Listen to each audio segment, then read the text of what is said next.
Bonjour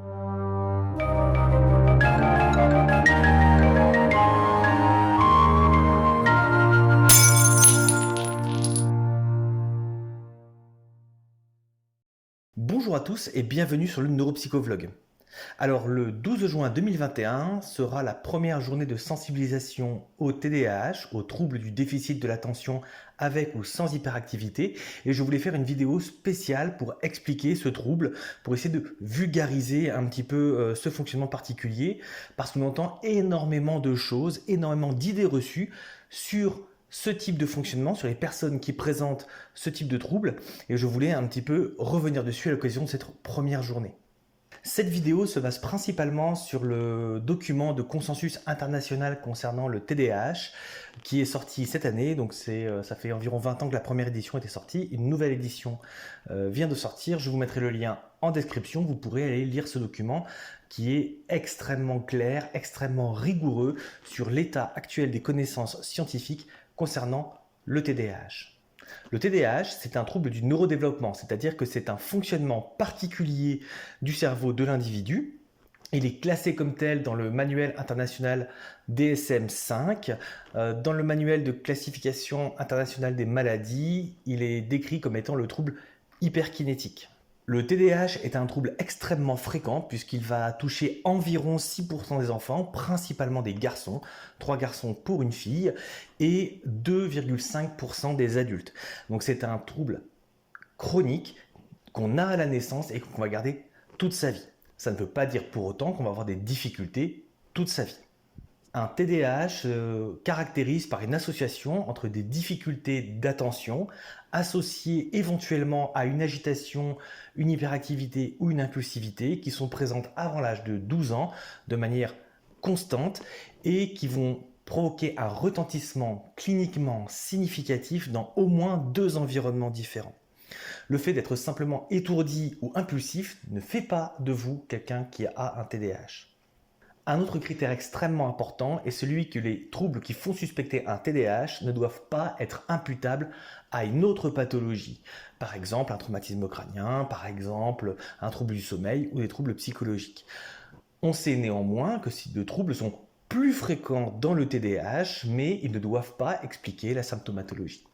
Ces critères vont être très importants et sont souvent beaucoup trop sous-estimés, en particulier celui du retentissement cliniquement significatif et le critère d'exclusion, c'est-à-dire qu'on ne doit pas mieux expliquer les troubles par un autre trouble que le TDAH. En effet, on a souvent tendance à lire qu'il y a une tendance à surdiagnostiquer ce trouble, en fait il est plutôt sous-diagnostiqué, dès lors qu'un enfant est inattentif ou agité, à considérer qu'il a un TDAH. Or, dans ce cas-là, souvent n'a pas été vérifié, 1, que les troubles retentissent de manière significative dans au moins 2 environnements, et 2, qu'il n'existe pas une autre explication que le TDAH à ces troubles. Le TDAH, c'est un trouble qui va découler de nombreux facteurs génétiques, épigénétiques et environnementaux. Il existe de nombreux facteurs de risque génétiques au TDAH, une forte prédisposition, mais il existe aussi des événements qui peuvent augmenter le risque de développer un TDAH, comme par exemple la prématurité, la consommation de tabac ou d'alcool pendant la grossesse. Il est extrêmement important de souligner que chacun de ces facteurs pris isolément apporte un très faible risque d'avoir un TDAH, et c'est l'accumulation de ces ensembles de facteurs de risque qui va générer le TDAH. Le TDAH n'est pas une maladie génétique. De plus, on observe dans les études en neuroimagerie des différences subtiles, légère de fonctionnement neurologique entre les personnes qui ont un TDAH et les personnes qui n'en ont pas. Néanmoins, les études en imagerie ne permettent pas le diagnostic de TDAH. De même, on va observer des déficits neuropsychologiques spécifiques chez les personnes qui ont un TDAH qu'on ne va pas observer chez les personnes qui n'en ont pas. Par contre, attention, le diagnostic de TDAH, il est posé de manière clinique en France obligatoirement par un médecin spécialiste, neurologue ou psychiatre, neuropédiatre ou pédopsychiatre, et il ne peut pas être posé sur la base d'un test psychométrique. Le TDAH, c'est un trouble extrêmement fréquent et on sait qu'il peut avoir des conséquences très importantes sur la vie des personnes lorsqu'il n'est pas correctement pris en charge. Les personnes qui souffrent d'un TDAH vont avoir un risque accru de développer des troubles anxieux ou des troubles dépressifs, sont plus à risque d'avoir des troubles d'apprentissage au sein du milieu scolaire, des difficultés de relations sociales, une accidentalité plus importante, des risques plus importants d'avoir des difficultés professionnelles au sein de leur couple, et il existe également un risque plus important de suicide. Comme tous les troubles du neurodéveloppement, à l'heure actuelle, on ne sait pas guérir le TDAH, mais on dispose de plusieurs options thérapeutiques dans ce cadre-là. La première option qui est proposée dans le cadre du TDAH, c'est de l'accompagnement psychologique chez l'enfant. Et cet accompagnement va d'abord être traduit par un accompagnement psychoéducatif des parents et des enseignants, éventuellement avec du soutien parental, ce qu'on appelle de la guidance parentale, principalement quand le TDAH est associé à des éléments d'opposition, et éventuellement un traitement médicamenteux, ce qui est recommandé chez l'adulte, associé à une psychothérapie de type thérapie cognitive et comportementale. Voilà pour résumer extrêmement grossièrement ce qu'est le TDAH. Mais étant donné toutes les idées reçues complètement fausses qui circulent sur ce trouble sur Internet, il me paraît important aussi d'expliquer ce qu'il n'est pas. Le TDAH est provoqué par les écrans.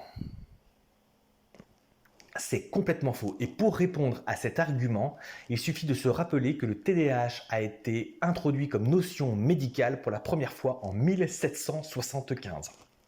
Un autre argument serait que la proportion de TDAH dans la population est la même dans toutes les cultures. Et la consommation d'écran n'est pas la même en Afrique du Sud, au Canada, en Corée du Sud ou en France. Donc l'argument des écrans ne tient pas une seconde. D'une manière générale, il n'existe pas à l'heure actuelle de données scientifiques solides attestant qu'il existe un effet systématique intrinsèque des écrans sur le fonctionnement cognitif des enfants. Le TDAH est lié à une alimentation trop riche en sucre et aux effets des pesticides. C'est complètement faux. Et pour répondre à cet argument, il suffit de se rappeler que le TDAH a été introduit comme notion médicale pour la première fois en 1775. Donc même réponse que pour l'argument des écrans, c'est complètement faux. Il n'existe pas de données scientifiques qui vont dans le sens d'une causalité directe entre les éléments d'alimentation, les colorants, les sucres ou les pesticides dans le cas du TDAH. Le TDAH, ça a été inventé pour pouvoir vendre plus de médicaments pour les labos. C'est complètement faux. Et pour répondre à cet argument, il suffit de se rappeler que le TDAH a été introduit comme notion médicale pour la première fois en 1775.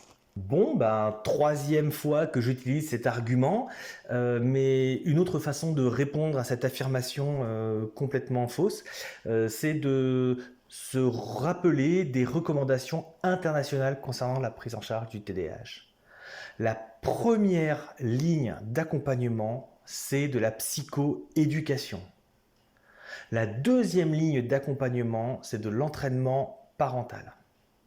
Et un éventuel traitement médicamenteux ne vient qu'en troisième ligne et est associé à une psychothérapie. Je vous mettrai les liens dans la description. Ce sont les recommandations. Là, je vais vous mettre les liens des recommandations britanniques, mais vous auriez la même chose au Canada, en Allemagne, en Espagne, etc. Le TDAH, ça n'existe pas parce que, en fait, sur les jeux vidéo ou sur ses Lego, il est quand même super concentré. Donc, il peut se concentrer. Non plus, une des particularités du TDAH, c'est qu'en fait, les troubles vont se manifester dans les situations où la personne n'est pas intéressée. Donc je n'entre pas dans les détails neurologiques, je vous donnerai des liens pour creuser cet élément-là si vous le souhaitez. Mais c'est un effet qu'on appelle l'effet de verrou dopaminergique. Le TDAH, ce n'est pas des gens qui ne sont pas concentrés. Ce sont des gens qui sont plus distractibles, plus agités, plus impulsifs dans les situations où ils ne prennent pas de plaisir. C'est une situation qu'on a tous vécue. Si vous faites quelque chose qui ne vous intéresse pas, vous allez avoir très vite tendance à papillonner ou à gigoter. Si vous faites quelque chose qui vous intéresse énormément, vous allez être très concentré sur votre tâche. La différence entre ces deux situations, quand on n'a pas de TDAH, est assez faible. On arrive à rester concentré même sur quelque chose qui ne nous intéresse pas trop. Quand on a un TDAH, la différence entre ces deux situations devient extrême. Et donc on a des enfants ou des adultes très distraits, très distractibles, agités éventuellement. quand ils sont dans une situation qui ne les intéresse pas et qui peuvent être extrêmement concentrés dans les situations qu'ils apprécient. Le TDAH, c'est un trouble qu'on n'observe que chez les enfants et on ne l'a plus à l'âge adulte. Non, le TDAH, c'est un trouble du neurodéveloppement, on est avec et on le garde toute sa vie.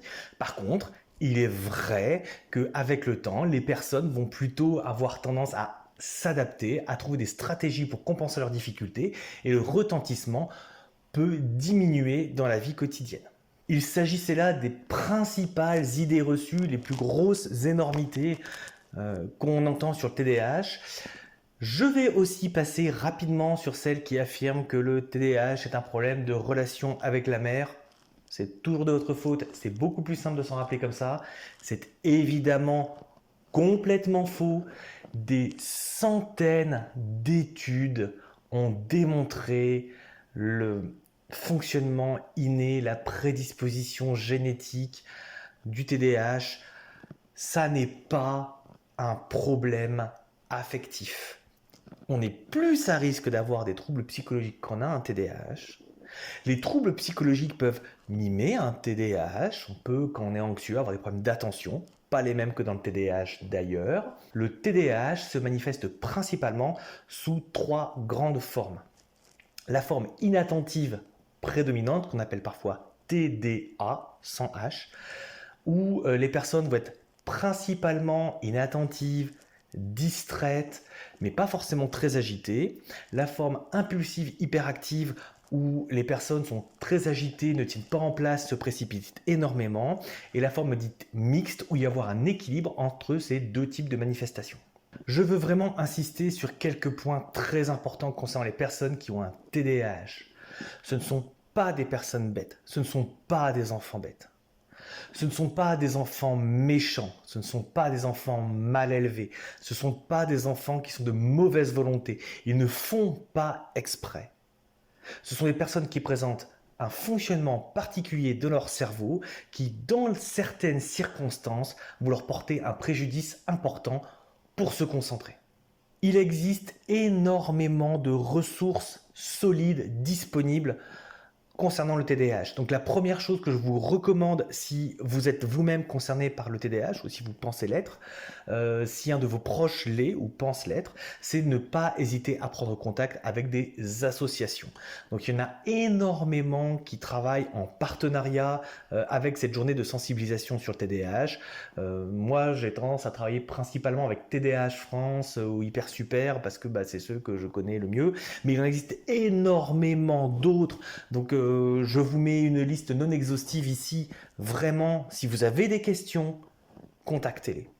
N'hésitez pas non plus à contacter un professionnel formé au TDAH si vous vous interrogez sur un diagnostic.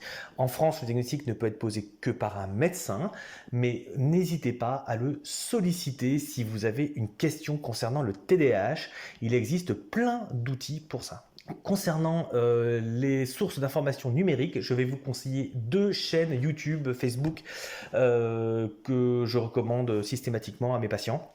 Donc la première, ce que vous connaissez peut-être, c'est la chaîne des Fous de Normandie, du Dr Jean-Baptiste Alexanian, qui est psychiatre en Normandie et qui fait énormément de vidéos, souvent avec beaucoup d'humour, concernant le TDAH en particulier, mais aussi dans plein d'autres domaines, et qui ont l'avantage d'être systématiquement sourcés par des articles scientifiques. On peut ne pas toujours être d'accord avec lui, on ne veut pas dire que son travail n'est pas rigoureux. La seconde chaîne dont je voulais vous parler, c'est la chaîne d'un neuropsychologue belge qui s'appelle Sébastien Enrard, qui est spécialisé dans le TDAH, qui fait très souvent des lives Facebook gratuits sur le TDAH, tout à fait accessible au grand public. Surtout, vous n'hésitez pas, vous pouvez vous abonner à sa chaîne, aller voir ses vidéos. Il est hyper sympa en plus, donc vraiment, n'hésitez pas. Il fait aussi des conférences tous les mois, payantes, en ligne, mais vraiment, elles valent le coup. Sur un sujet spécifique du TDAH. C'est quelqu'un qui est extrêmement pédagogue, qui vulgarise très bien tout en étant extrêmement rigoureux. Que vous soyez particulier ou étudiant en santé, en médecine ou futur professionnel ou même professionnel non spécialisé, allez voir ses conférences et les vidéos du Dr Alexanian, elles sont vraiment très très bien. Concernant les livres que vous pouvez lire en tant que grand public. Je vais vous en recommander plusieurs. Le premier, c'est le livre Dr Annick Vincent, Mon cerveau a besoin de lunettes.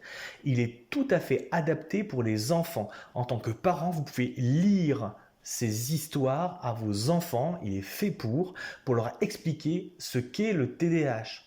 Ça, c'est un point qui va être extrêmement important. J'en ai parlé juste avant, mais le fait d'expliquer que le TDAH, ça n'est pas de la bêtise, ça n'est pas de la méchanceté, ça n'est pas un enfant mal éduqué, qu'il n'y est absolument pour rien, que vous n'y êtes non plus pour rien si vous avez un TDAH ou si un de vos enfants a un TDAH, ce n'est pas de votre faute, vous n'avez rien fait de mal. Point extrêmement important. Donc ce livre-là, il est très très bien fait. Il existe une version pour les personnes qui ont un TDAH à l'âge adulte qui s'appelle Mon cerveau a encore besoin de lunettes, qui vient de sortir très récemment pour expliquer au grand public ce qu'est le TDAH. C'est le livre Il est peut-être hyperactif que je recommande très chaudement. Là, j'ai eu 2 retours de lecture de personnes qui ne sont pas du tout spécialistes du TDAH et qui m'ont dit qu'il était très bien, très clair et très carré. Donc vraiment, je vous invite à le lire. N'hésitez pas si vous posez des questions. Au sein des éditions Tom Pouce, vous avez le livre 100 idées pour mieux gérer les troubles de l'attention, qui est un très très bon petit livre. En général, les livres des éditions Tom Pouce sont d'ailleurs très très accessibles et très pragmatiques, donc vraiment n'hésitez pas. C'est plein de petits conseils concrets. Vous avez aussi la boîte à outils du TDAH qui peut être un petit livre très intéressant. Autre livre que je conseille vraiment, alors qui ne concerne pas directement le TDAH, mais le TDAH est un facteur de risque important de développer ce qu'on appelle des troubles de l'opposition avec provocation. C'est quelque chose qu'on va retrouver dans un peu plus de la moitié des cas dans le TDAH. Donc, un livre qui permet vraiment de vous donner des clés pour mieux comprendre ce fonctionnement et mieux gérer ces troubles-là, donc qui s'appelle Faire face aux crises de colère de l'enfant et de l'adolescent, du docteur Nathalie Franck et du docteur Raphaël Scapatici. Donc vraiment, très très bon livre, là aussi extrêmement clair, extrêmement carré, plein d'exemples très concrets qui peuvent vraiment vraiment vous aider. Donc là, j'ai des retours de patients parce que c'est aussi un livre que je conseille très régulièrement et les retours sont systématiques. C'est vraiment quelque chose qui a aidé les gens à trouver des solutions dans les éléments d'opposition qu'il peut y avoir avec leur enfant. Voilà, cette vidéo est maintenant terminée. J'espère qu'elle vous a intéressé. Donc, je ne produis pas beaucoup de vidéos, mais vous pouvez quand même vous abonner. N'hésitez pas à la partager sur les réseaux sociaux. L'objectif, c'est vraiment de faire connaître ce qu'est le TDAH avec les idées vraiment principales. Ce n'est pas quelque chose qu'on a inventé pour vendre des médicaments. Ce n'est pas une excuse pour de la mauvaise éducation. Rien du tout. C'est un trouble du neurodéveloppement. Les enfants qui présentent ces troubles, les personnes qui présentent ces troubles n'en sont pas responsables, leur entourage n'en est pas responsable non plus. C'est quelque chose qui est extrêmement bien documenté sur le plan scientifique. Si vous avez des professionnels de santé, parce qu'on en a encore malheureusement, qui vous sortent les âneries que j'ai évoquées dans la vidéo, vous pouvez déjà partir. Ils ne connaissent rien au TDAH. Rien au TDAH. Donc vraiment, vous n'hésitez pas à vous partager la vidéo, vous mettez des commentaires qu'elle vous ait plu, pas plu, n'hésitez surtout pas. Et moi je vous dis à bientôt pour une prochaine vidéo.